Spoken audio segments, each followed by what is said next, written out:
Bueno, en primer lugar me gustaría agradecer a la organización haberme invitado, pero sobre todo la organización de este evento, que es algo que no es fácil. Y también me gustaría mencionar a todas esas personas, esos voluntarios que hay, muchos de ellos estudiantes, algunos son de Cuzco, otros se han desplazado desde Huaraz, por permitir que este acto sea posible. El objetivo de esta presentación va a ser presentarles una parte de los resultados de un proyecto que recién está terminado. Estamos en fase de publicación de los resultados. Les voy a presentar algunas de las dataciones absolutas que hemos realizado y también su interpretación preliminar. Hay que tener en cuenta que les voy a presentar 100 dataciones y eso yo calculo que se va a convertir a lo mejor en 5 o 6 artículos científicos, cada uno de los cuales en cada área de estudio pues va a hacer una discusión muchísimo más amplia de esos resultados contrastándolos con otros trabajos.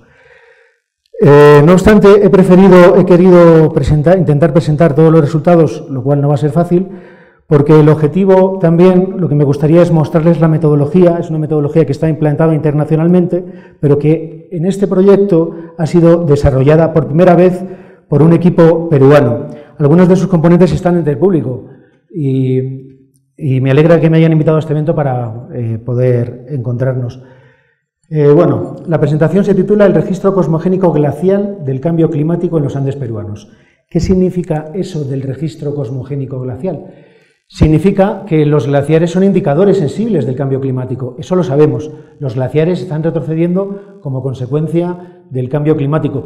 Quienes vamos a los glaciares tenemos la suerte de ir a trabajar a los glaciares, año tras año estamos viendo cómo cambian considerablemente. Por ejemplo, en el último fenómeno del Niño vimos un retroceso bastante grande, aunque luego durante el fenómeno de la Niña pues se vio que las nevadas eran más abundantes. Pero además los glaciares registran los cambios climáticos a gran escala, a escala de cientos de años, de miles de años y de decenas de miles de años. Este trabajo está enfocado en esa dirección y tengan en cuenta que conocer el pasado es la llave para conocer el futuro. Lo que voy a intentar mostrarles es cómo funciona más o menos el clima a nivel mundial y cómo se relaciona con los glaciares de Perú. Este proyecto se ha realizado con la colaboración de bastantes instituciones, como ven ahí.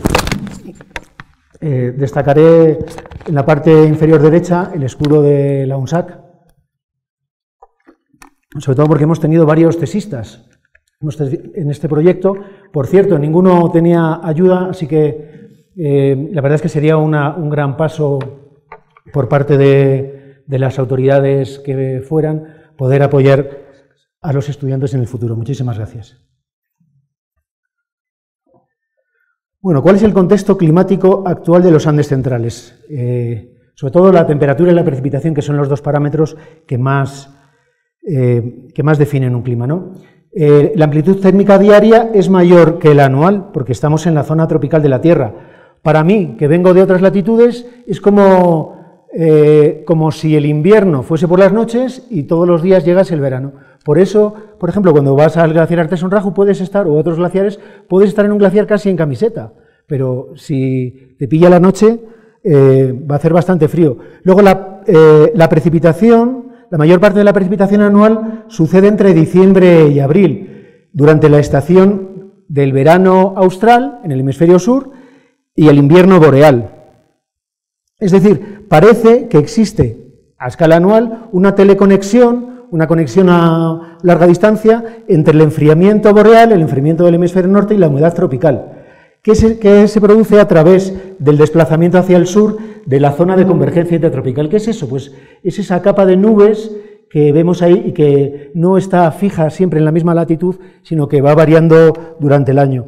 La zona de convergencia intertropical, en este modelo de la atmósfera de la Tierra, pues lo que me importa destacar es que, bueno, tenemos varias células, es un modelo de células, y la zona de convergencia intertropical vemos que está justo entre las células de Hadley, boreal y austral, justo en el lugar donde, si se fijan, hay unas flechas rojas que indican aire caliente y unas flechas azules que indican aire frío. El aire caliente, además, sobre todo aquí, que es una de las zonas más húmedas de la Tierra, el aire caliente es capaz de evaporar. Se llena de contenido de agua el aire asciende, al ascender se inestabiliza y se provocan precipitaciones. Entonces es una zona, la zona de convergencia intertropical, con precipitaciones muy abundantes. Muy bien, aquí podemos ver, esto está construido por mi colega, que también tiene muchos amigos aquí, Martí Bonsoms, que ha trabajado en el SENAM y está haciendo ahora la tesis doctoral en la Universidad Complutense. Lo que vemos es, podemos ver, gracias a la precipitación, la señal del desplazamiento hacia el sur de la zona de convergencia intertropical durante el invierno del hemisferio norte. Es decir, si vamos a los meses de diciembre, enero, febrero, vemos como hay un color azul más abundante. Aquí tenemos una escala que nos marca la abundancia de la precipitación, y luego, sin embargo, en los meses del verano del hemisferio norte, a partir de marzo, abril, mayo, junio, en esta parte de abajo, vemos que se ve Perú, se ve de un color más clarito. Como referencia, como esto está sacado de un artículo sobre el Nevado de Coropuna, ese triangulito marca la latitud donde está el Nevado de Coropuna, que está relativamente cerca de donde nos encontramos en este momento. Aquí podemos ver lo mismo, pero animado. Es un modelo de todo el mundo y podemos ver la precipitación, cómo va variando y cómo en los meses del invierno del hemisferio norte, cuando el hemisferio norte se enfría, parece que es cuando llueve en los Andes de Perú. Podemos ver en un color más azul, en los meses de diciembre, enero, febrero, lo que aquí conocemos como la estación de las lluvias. Las lluvias en Perú son lluvias estivales, en verano. Bueno, sobre todo en los Andes. Bueno, entonces nosotros tenemos una hipótesis, y es que hay una teleconexión entre el enfriamiento boreal y los glaciares tropicales que sucede en escala de miles de años. Los glaciares necesitan tiempo para que la nieve se acumule y se transforme en hielo. Una cosa es la nieve y otra cosa es un glaciar. Un glaciar es una masa de hielo que se desliza vertiente abajo, impulsada por su propio peso. Entonces, coincidiendo con el invierno del hemisferio norte, con el enfriamiento boreal, sucede lo que algunos autores anglosajones denominan el Sud-American Summer Monsoon, el monzón de verano de Sudamérica, equivalente al monzón, yo creo que es el primero que se definió, el monzón que existe en Asia, por ejemplo. Y entonces, ese monzón coincide, o una relación, la causa, el mayor desplazamiento hacia el sur de la zona de convergencia intertropical, aumenta la humedad en los Andes centrales, y esa es la cuestión. ¿Esa es la causa de los avances glaciares? Porque siempre pensamos que la causa es la temperatura, que hace frío, pero si no hay alimentación de agua, una masa de hielo no puede aumentar de tamaño. Bueno.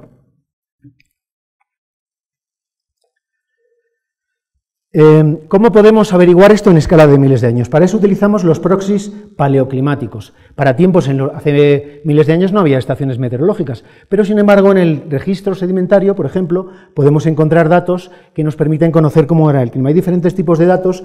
La verdad es que he utilizado esta figura en varias presentaciones y nunca he conseguido explicarla. Ahora me estoy centrando, creo que lo voy a intentar y creo que se va a conseguir. Aquí pueden ver en el gráfico, es un gráfico, un cronograma que va desde 30.000 años hasta el presente. Cada línea vertical representa 1000 años. Se ve aquí, ¿verdad? Y luego tenemos en el gráfico, en el eje de la izquierda, tenemos grados, centígrados, porque hay unas curvas de temperatura, como vienen marcadas ahí, de temperatura de la superficie del mar, que es una medición indirecta deducida de determinadas características que tienen los sedimentos marinos. Lo bueno que tienen los sedimentos marinos y lacustres es que nos dan datos continuos. Los datos que nos dan los glaciares, los que les voy a mostrar, son datos puntuales, pero se pueden comparar. Entonces, lo que está mostrando esta curva no es la temperatura, es el enfriamiento con respecto al presente de la temperatura, con respecto a los últimos 1000 años, cómo ha ido variando la temperatura. Muy bien, también tenemos, entonces, eso digamos que son indicadores de cómo ha sido la temperatura en el hemisferio norte. Para eso tenemos este lugar donde se han extraído esos sedimentos, al oeste de Europa, y luego tenemos en la costa del sur de Chile, tenemos un indicador de cómo ha evolucionado la temperatura del hemisferio sur. Luego también tenemos indicadores de humedad en el altiplano. En los Andes de Perú y Bolivia tenemos dos. Uno es la curva azul, que es la presencia de plancton de agua dulce en los sedimentos del lago Titicaca. Actualmente, como pueden ver, la curva pues crece por aquí durante la época que han sido las glaciaciones, y de repente, a partir de justo cuando empieza la deglaciación, decae y desaparece hace 5.000 años, se extingue, porque resulta que el plancton de agua dulce es muy sensible a la salinidad, como el lago Titicaca, aunque está desaguadero, pero no es capaz de evacuar todo el agua que tiene, o tiene unas condiciones endorreicas, pues tiene demasiada salinidad para que el plancton de agua dulce, esas especies de plancton, sobrevivan. Sin embargo, en el pasado sí que había plancton. Parece ser, o lo que pensamos, es que en ese tiempo, cuando llovía más, se reducía la salinidad, y de ahí viene la expansión demográfica del plancton de agua dulce. Y luego, además, otro indicador que pueden ver es esa flecha de ahí.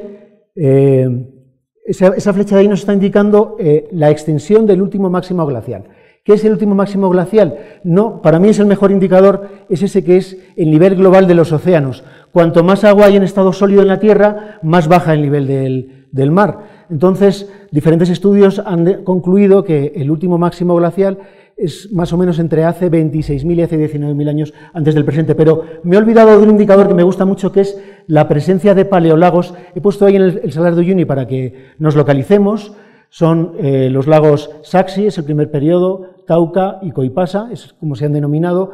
En la fase de mayor expansión, de mayor transgresión de esos lagos, el lago Tauca llegaba desde el lago Titicaca hasta el sur del Salar de Uyuni. Imagínense el paisaje, la verdad es que debía ser una preciosidad, un lago enorme, enorme. Debería haberlo medido, pero no se me ha ocurrido. Debe tener, no sé, 1.000 kilómetros de largo, rodeado además de montañas cubiertas por glaciares, donde aunque hiciese un poco más de frío, todavía durante el día seguro que salía el sol, y habría sido bastante agradable estar. Bueno, vamos a seguir. Entonces, vamos a fijarnos en 3 datos. Después del último máximo glacial, en todo el mundo, es decir, cuando empieza a subir el nivel del mar y las condiciones dejan de ser realmente glaciares y termina la glaciación, lo que vemos es que el hemisferio sur empieza a calentarse. Lo vemos en la curva de color naranja, empieza a calentarse.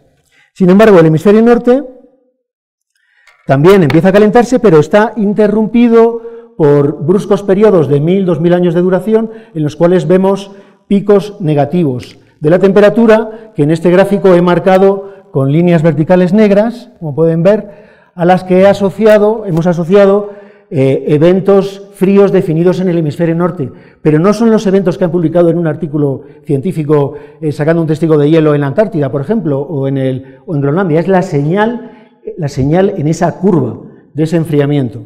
Entonces tenemos el Younger Dryas, Heinrich I, Heinrich II, Heinrich III. Estos eventos en general se deben a que durante el proceso de calentamiento después de la glaciación, en toda la parte del norte, de América del Norte, desde más o menos, me lo voy a inventar, pero más o menos debe ser desde Boston, Nueva York hacia el norte, tal vez un poquito más hacia el sur, toda América del Norte estaba cubierta por un glaciar regional que tenía, pues como los que hay hoy en día en Groenlandia o en la Antártida, puede tener 1.000, 2.000, 3.000 metros de espesor. Cuando todo eso se derrite, provoca un aporte muy grande de agua dulce al océano Atlántico, y ese aporte de agua dulce lo que hace es que, ya he perdido el mando, el láser, bueno, produce una interrupción de la corriente termohalina, que es ese gráfico que vemos a la derecha en un mapa mundi. Estamos viendo en color rojo agua cálida, en color azul agua fría, y además hay una diferencia de densidad entre esas aguas. El agua fría va en profundidad, el agua cálida va en superficie, y esa corriente, la corriente termohalina, es muy importante en la Tierra, porque es la que provoca un intercambio de calor entre las latitudes tropicales y las altas latitudes. Cuando se interrumpe esa corriente, porque disminuye el contenido del sal, y entonces el agua es la diferencia de densidad que produce esa subducción, que podemos ver más o menos donde está Islandia, lo encontré, más o menos por ahí. Si se interrumpe ese proceso de subducción de agua más salada, más densa, por debajo de agua menos densa, tenemos eventos fríos. Esos eventos fríos son los que tenemos señalados ahí, y bueno, pues resulta que los glaciares no lo hemos descubierto nosotros, hay muchas publicaciones al respecto. Los glaciares en los Andes han avanzado después del LGM. En algunos casos, incluso hasta posiciones, por ejemplo, en el Nevado Coropuna, tan amplias como en el pasado. En otros no, por ejemplo, en la Cordillera Blanca, los avances han sido cada vez más restringidos, más cerca del área de cumbres. Y lo tercero, bueno, esto ya lo he explicado, muy interesante es que esas líneas negras que hemos identificado en esos picos de la temperatura del hemisferio norte, esas líneas negras coinciden con el comienzo de fases de presencia de lagos en el altiplano boliviano, que para mí es el mayor indicador de precipitación. Es un pluviómetro enorme. Muy bien.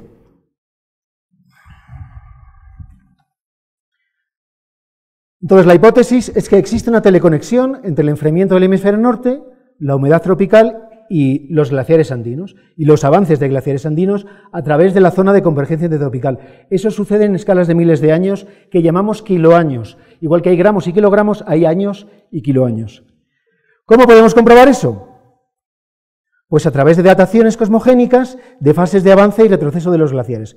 ¿Qué es eso de dataciones cosmogénicas? Bueno,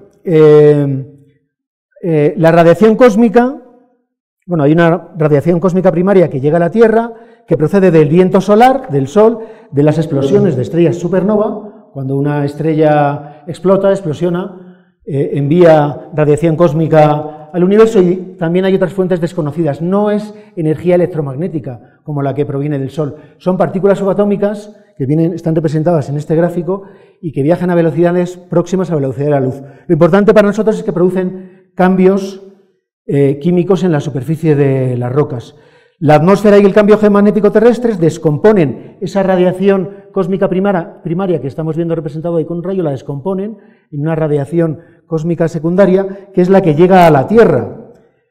Y además, la radiación cósmica resulta que es mayor en bajas latitudes, como en Perú, y en altas altitudes, como en las montañas de los Andes. Luego, las montañas peruanas son un entorno idóneo para aplicar esos métodos. Vamos a ver entonces, para ver cómo hemos aplicado esos métodos, tenemos que entender cómo responden los glaciares al cambio climático. Voy a poner dos ejemplos. El cambio climático 1, representado en color azul, eso es un cambio climático hacia condiciones más frías o más húmedas que las actuales. Entonces, en este gráfico podemos ver la vertiente de una montaña, sin glaciares, donde vemos, sucede en ese cambio climático un enfriamiento del clima y un aumento de la inhibición, no de la precipitación, de la inhibición. Por eso también es importante la temperatura, porque no es lo mismo para un glaciar que le caiga nieve que le caiga agua. Si le cae agua, puede provocar que se deshiele o que contribuya al deshielo. Bueno, entonces tenemos un avance glaciar que está representado en esa lengua, una masa de hielo que se desliza vertiente abajo impulsada por su propio peso. Va arrastrando todas las rocas, en los márgenes del glaciar los va empujando, es como un bulldozer. O como si vas a la playa y con el pie descalzo empujas la arena. Todos nos lo podemos imaginar, la arena se acumula alrededor del pie y cuando retiramos el pie, ¿qué tenemos? La huella. Esas son las morrenas. Si continúa el cambio climático, llega un momento en el que culmina el avance del glaciar, esto en teoría, y el glaciar se queda en equilibrio con el clima. Alcanza una posición en la que su posición de máximo avance y sus morrenas quedan estables. Sobrevenido un cambio climático 2, que es representado en color rojo, porque se refiere a un calentamiento del clima y o una reducción de la inhibición, o ambas cuestiones, como parece que viene sucediendo desde hace 10.000 años, lo que sucede es que el glaciar empieza a perder masa, el clima empieza a derretir el glaciar y va abandonando la morrena. De manera que al final, en muchos lugares, en las cordilleras deglaciadas, como esas dos cordilleras que han comentado antes Gisela Orjeda, que ya han desaparecido, lo que sí tenemos es un registro de cómo ha sido la evolución de los glaciares en el pasado. Y podemos saber cómo se han comportado los glaciares en el pasado. ¿Cómo? Datando dos tipos de unidades. Una, si tomamos una muestra de la superficie de un bloque morrénico, como ese de ahí, datamos cuándo avanza el glaciar. El glaciar avanzó, dejó un bloque en un lugar y si no se ha movido de ahí, la radiación cósmica está incidiendo en la superficie de la roca, provocando la aparición de unos isótopos cosmogénicos. Nosotros hemos utilizado berilio 10, pero hay otros en la superficie que luego, midiendo esa acumulación, podemos deducir cuál es la cronología. Y para datar, ¿cómo podemos datar la deglaciación?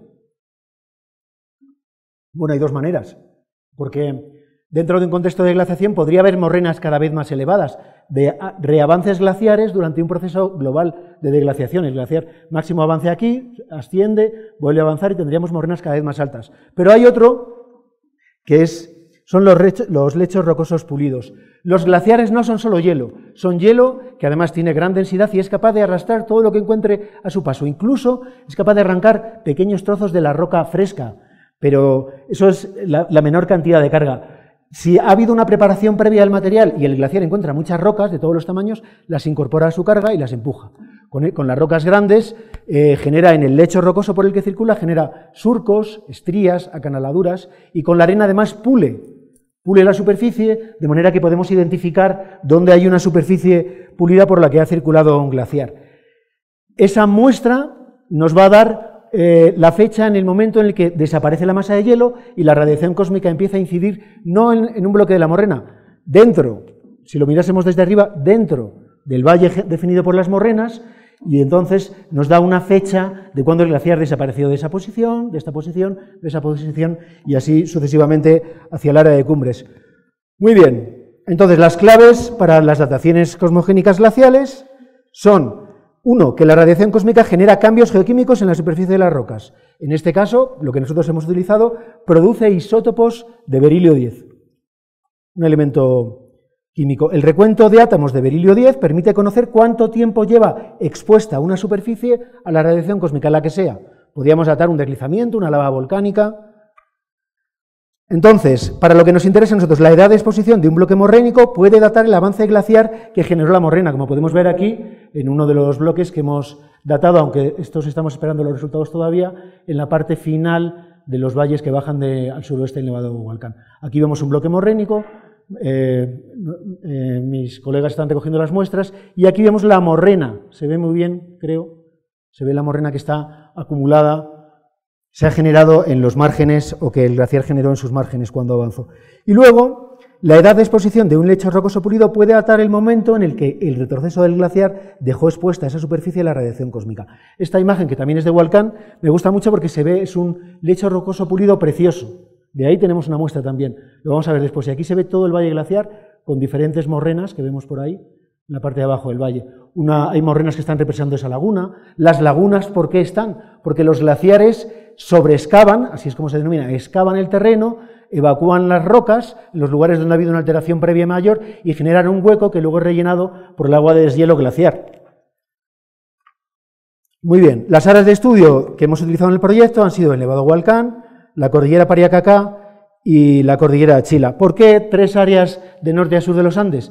No tengo tiempo para entrar en muchas explicaciones, pero como consecuencia de la influencia de la corriente de Humboldt en el clima de Perú es muy árido, pero esa aridez se incrementa de norte a sur de la cordillera de los Andes, lo que provoca además que los glaciares estén cada vez más altos. Muy bien, aquí tenemos una fotografía de una muestra, una de tantas muestras que hemos recogido. Luego, el trabajo de laboratorio consta de 4 fases. La primera fase se hace una preparación mecánica, se muele y se tamiza. Se muele, esas rocas que hemos visto, se muele para que sean partículas muy pequeñas y luego se tamiza para seleccionar además un determinado tamaño de partícula, que sea, porque luego la vamos a atacar con ácido, que sea suficientemente grande para que no desaparezca, pero suficientemente pequeña para poder llegar a lo que queremos al final, que es obtener cuarzo. El berilio 10, no lo he explicado, se encuentra en el cuarzo. Se hace una separación magnética que nos permite eliminar todos los minerales magnéticos y nos quedamos con los feldespatos y el cuarzo, y luego ya lo que hacemos son ataques ácidos que lo que hacen es eliminar los feldespatos. Aquí seguro que hay muchos estudiantes de geología y saben que el cuarzo es el mineral más resistente y por eso mediante diferentes ataques ácidos lo que vamos a hacer es quedarnos solo con el cuarzo. Luego, además, esos granos de cuarzo se atacan con más ácido para redondear el cuarzo, por eso tenemos que tener antes un tamaño grande, y eliminar posibles huecos, rajaduras, que puedan albergar diferentes tipos de contaminantes. Y después, pues lo que vamos a hacer es ir seleccionando los átomos de berilio 10, eliminando otras sustancias, jugando con procesos de disolución y precipitación. Y al final, lo que se hace es que el óxido de berilio que resulta se lanza por un acelerador de partículas, que es capaz de recontar átomos. Lo lanza, tiene que recordar que tiene 4,5 millones de voltios, lanza los átomos y al final de toda esta cadena chocan contra una plaquita y lo que cuenta es el número de impactos que tiene. Bueno, de esa manera tenemos la cantidad de átomos que luego la pasamos a kiloaños. La interpretación preliminar de los resultados, pues para el Nevado Hualcán nos han salido estupendos. Aquí tenemos un esquema, no llega a ser un mapa geomorfológico. Tenemos un esquema en el que podemos ver esos montículos que hemos visto que eran morrenas, la cresta, la divisoria de aguas de esa morrena está señalada aquí con diferentes colores. Las más altas en color blanco, luego tenemos diferentes tonalidades de azules y tenemos también una morrena que me gusta mucho, por eso nos gusta mucho, por eso escogimos este lugar, porque es una morrena anterior a este valle. Aquí vemos todo el hueco que ha generado por sobreexcavación que generaron los glaciares, pero esta morrena es anterior, corresponde a otro momento en el que los glaciares desde esta montaña, que tendría otra forma, otra altitud, descendían y formaron esa morrena. Luego fue cortado el valle. Bueno, entonces, ¿cuáles han sido los resultados aquí?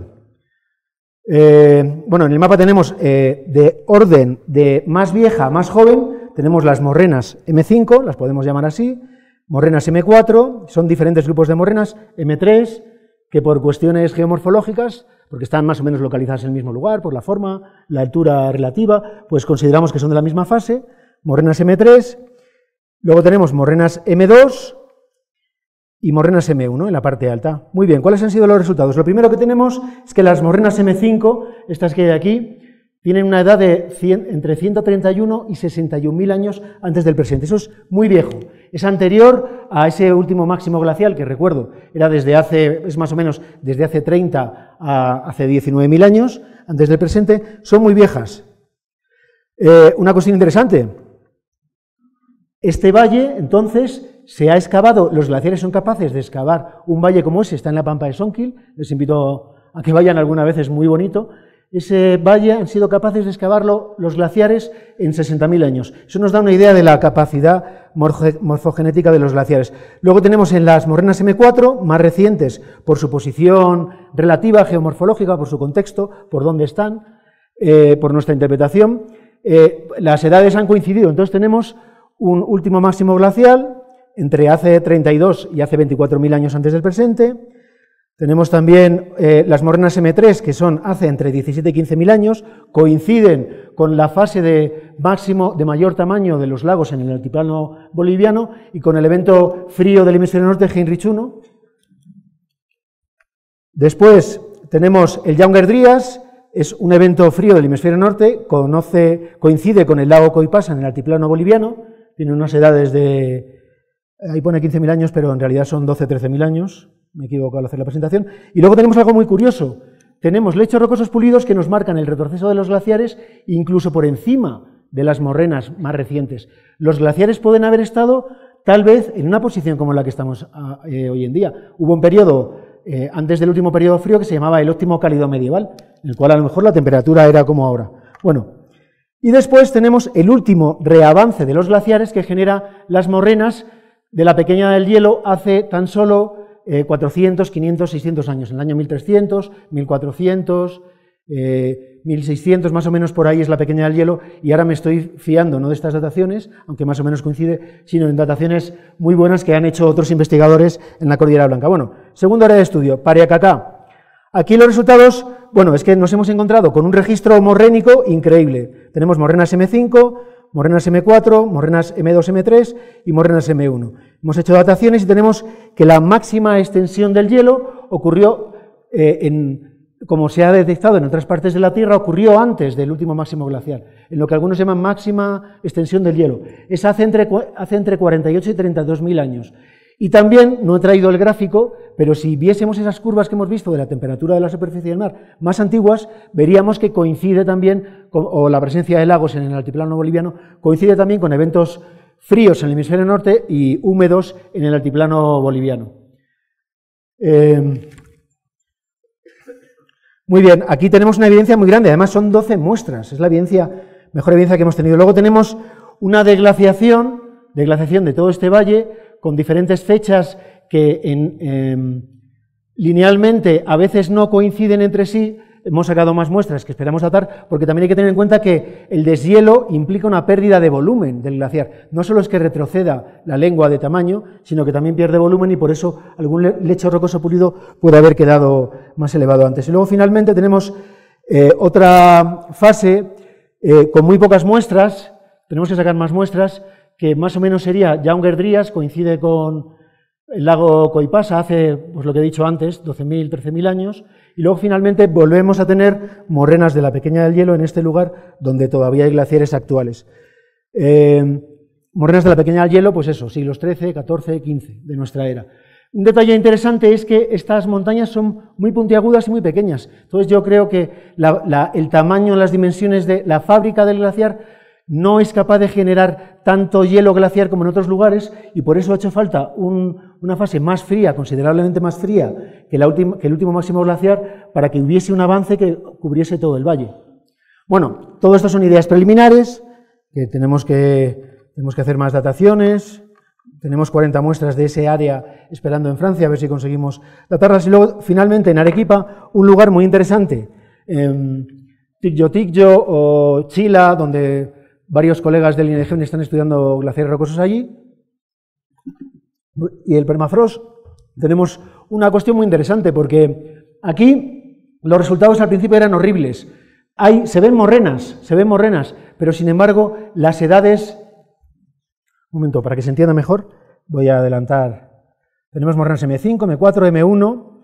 Las morrenas más grandes son del evento Heinrich I y el lago Tauca, ese momento en el que había un lago enorme en el altiplano de Bolivia, hace 17-15.000 años, pero luego el resto de morrenas dan edades, porque es que aquí, lo interesante es que aquí recogimos tres lechos rocosos pulidos en la parte de alta de la montaña para conseguir una edad de cuándo desaparecieron los glaciares aquí. Aquí no hay glaciares. Entonces, si datamos los lechos rocosos más altos, podemos saber cuándo desaparecieron, que es hace 10 u 11.000 años más o menos. Pero resulta que aquí tenemos un montón de bloques que nos dan edades más jóvenes, 8.000, 7.000, eso es imposible. No pueden haber desaparecido los glaciares aquí arriba y haber generado morrenas aquí abajo. ¿Por qué se ha dado eso? Porque una vez que desaparecen los glaciares, se desencadenan toda una serie de procesos de erosión muy intensos, que son típicos de la dinámica periglaciar, y son los que han dado estas fechas más recientes aquí.